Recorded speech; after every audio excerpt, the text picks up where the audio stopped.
person that wants to grow them in their backyard, that sort of thing. How does that person get started? What do they need?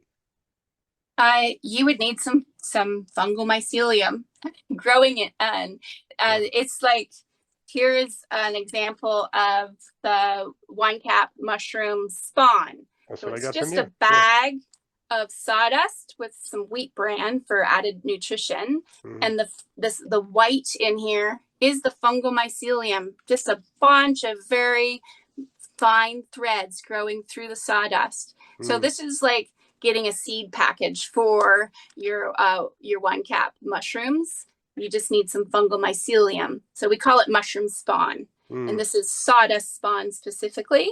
Mm. So if you don't have a friend who has wine caps growing in their garden, who can Mm. just grab a clump out of their garden and give it to you, Mm. you would want to get this from a local maybe someone at a farmer's market selling them, or we've got an online store where we ship across Canada from our farm in British Columbia.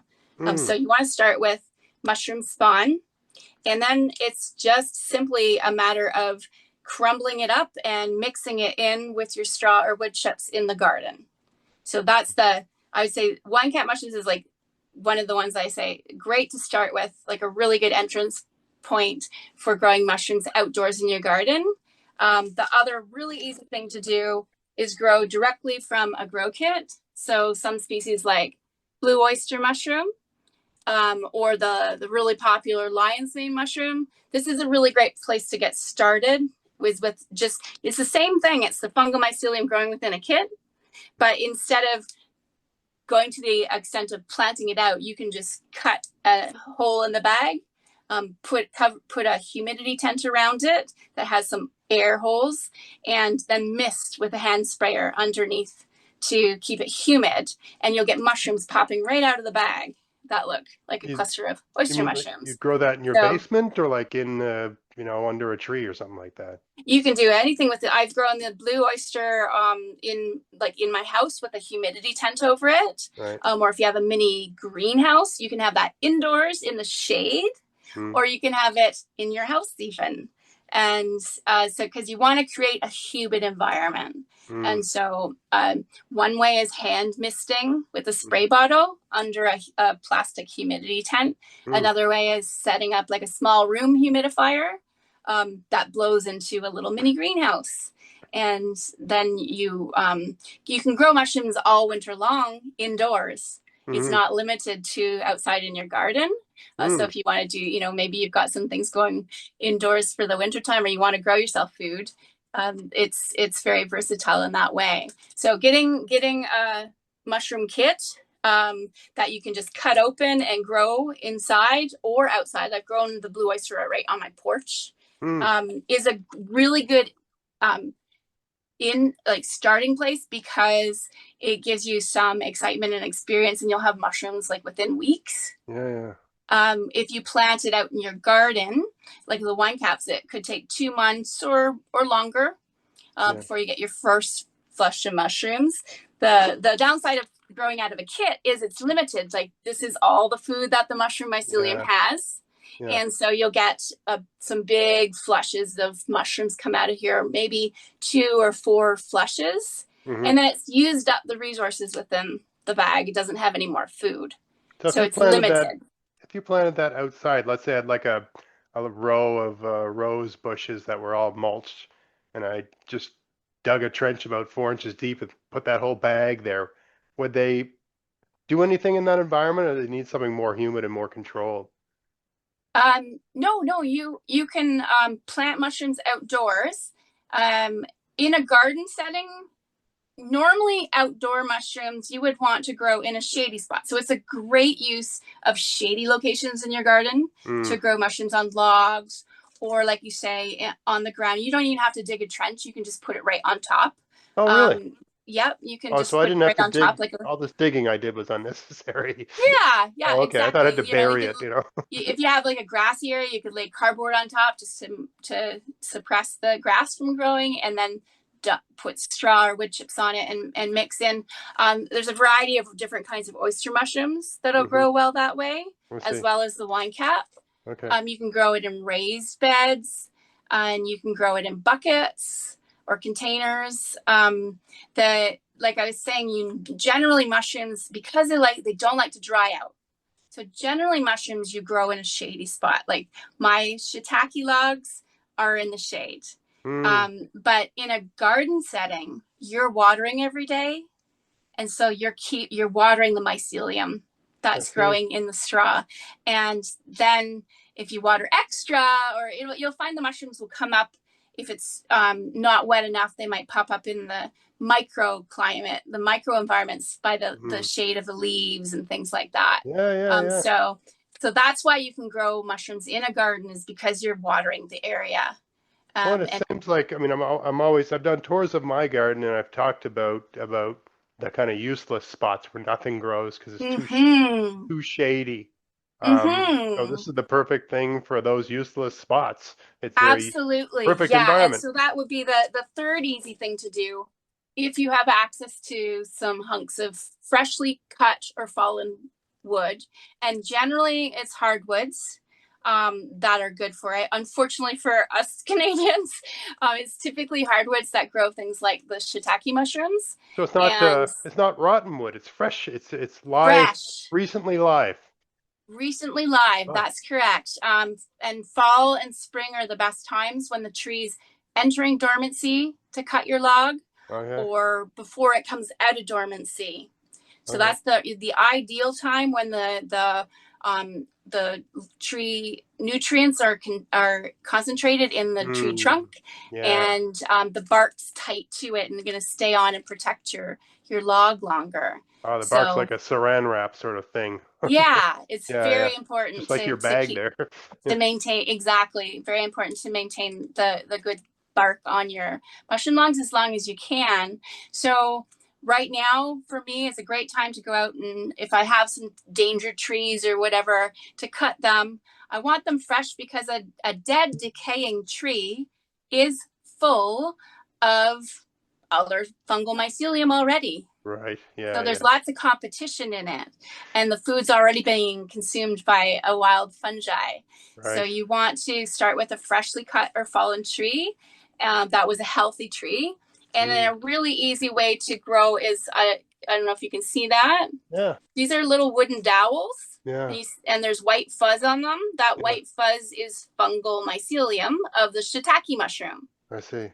So I take these little wooden dowels and I drill holes in my logs. With You can just use any drill bit, but we've got some specialized ones that have do a really fast job at drilling Yes, yeah, yeah. holes in logs. And then you just tap in the wooden dowel, cover the area with some melted wax, and put them in a shady spot that's going to get rain. It does take a long time, though, before they're Right. ready to fruit for the first time. But then you've got a perennial crop. I have shiitake mushroom logs that are 8 years old out Oh, there. So they've produced for me. I generally fruit them when the weather's moist and humid here, when mm, like spring and fall. I don't bother with the summertime when it's really dry, but you right. could force fruit them in the summertime as well. So they're a great way to use the shady places in your I see. backyard or garden This is space. just a log laying on the ground. And does the, right? Yes. And does Yep. the type of wood, like, is there types of woods you can't use because mushrooms hate it? Like, I don't know, some of these, there's certain trees I know with like locust, trees that don't decompose that are sort of, you know, anyway, yeah, is there any kind, or is there a kind of wood that's ideal? Like, is birch better than maple or maple is better than alder? Or Yes, yes. The different trees have different properties. So we've got the evergreen conifer trees are not those species that most of the commercially or like commonly cultivated right. varieties like shiitake grow on. The shiitake are from Asia, and so we don't have trees from Asia here, but they do Mm, grow well in my location on red alder and big leaf maple. okay. And across Canada, you're going to look at your hardwoods there, like oak trees, birch trees.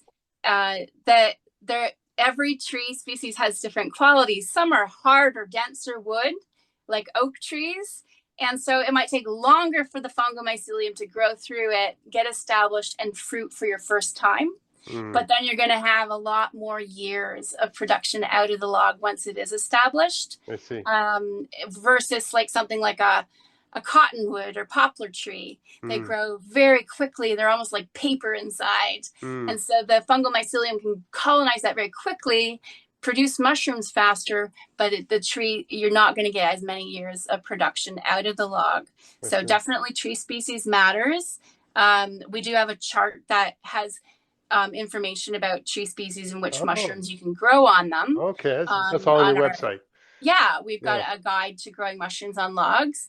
And but it is still something again that I'm interested to um, uh, can to participate with citizen science in growing our information base, because when I was starting to grow my shiitake on logs, I felt like a pioneer in Canada. Like, I don't Mm, know, will they grow on the red alder? I there because of the resources and the information is based on the eastern United States. right. So there's a lot of information to learn about tree species in Canada. Yeah. And then another aspect of that is the conifer trees. I'm also surrounded by a lot of Douglas fir trees and hemlock, and so what can we grow on our conifer trees? And so I've been interested in cloning wild edible mushrooms that grow on conifer trees, like the bear's head. It's just like the lion's mane. Let's see, I've got a lion's mane here.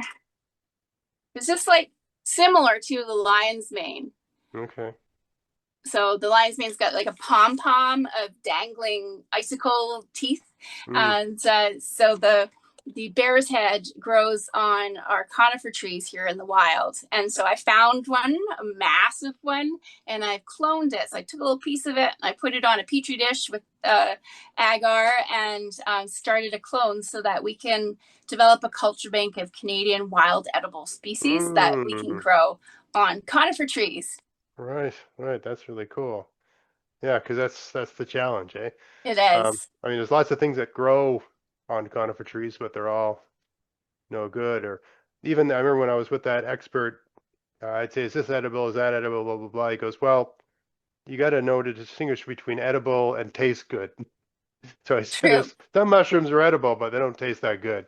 They just won't kill you." Right. So, so the ones we tend to prize are the ones that like the chanterelle. It's Yes. edible, but it also tastes really good. Yes. Um, so yeah, yeah. Texture really matters too to me. Like, Right. and so in terms of like what's your favorite mushroom, everyone's going to have a different answer. Yeah. My neighbor across the road, I had such an abundance of the wine cap mushrooms. I gave her some, and she says this is the best mushroom I've ever had. um, I'm more I like really firm fleshed I mushrooms like like those the king too. oyster, and in the wild I like hedgehogs. Mm. So yeah, so everyone's got different tastes, and I'd say it's taste, and then it's also texture of mushrooms matter.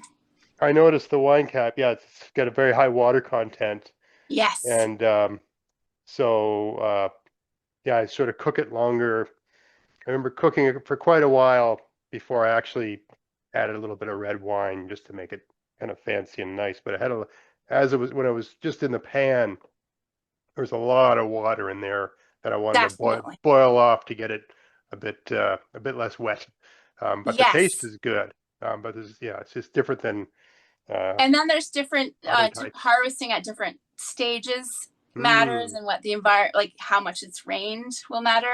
If you harvest the wine cap at a young stage, that big wide cap is still curled under, yeah, I think I got one and here. it's not exposing the gills yet. And those are considered like at their prime for eating, and they would be drier than the big wide open caps. And also, there's if you harvest them young, There's a there's less chance for contrast. So bugs. there's a big open one with all Yep. that those things that fallen off at the bottom, those little things that pop down. And here's a much more immature one. Uh, Take a look at that. Turn it so you can see the underside. Is it? Yeah, it's just that tissue is still covering the gills in most of the area, but it's yeah, still huge. I know. But yeah, this I assume would be more dense. Yes, Um, it's more dense. and it's less chance for bugs and things, slugs to get at them if you That's what harvest I'm them. noticing, that I want to almost be out there. Jesus, a slug on this thing right now. I got to deal with that. Anyway, I just picked Yeah, that today, but I noticed like there's the slugs love them. absolutely. So I have to be on them. But there's a certain value in picking them when they're immature, like especially if you have a lot of them, because you're going to Yes. get a firmer mushroom and less slug damage.